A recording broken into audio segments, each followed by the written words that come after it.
आपण पाहत आहात मराठवाड्यातील आपल्या हक्काचे व्यासपीठ मराठवाडा न्यूज नेटवर्क।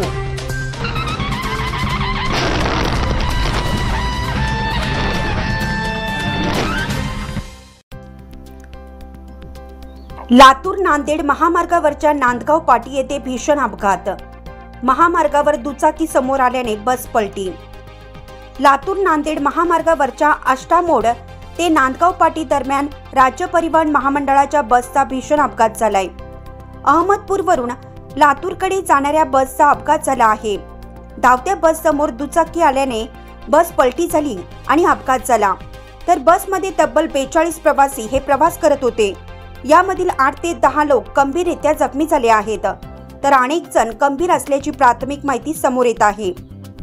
पुढील उपचारासाठी लातूर सर्वोच्च रुग्णालय येथे जखमींना दाखल करण्यात आलं आहे। यासोबतच काही प्रवाशांना लातूरमधील सह्याद्री हॉस्पिटल येथे दाखल केलं आहे।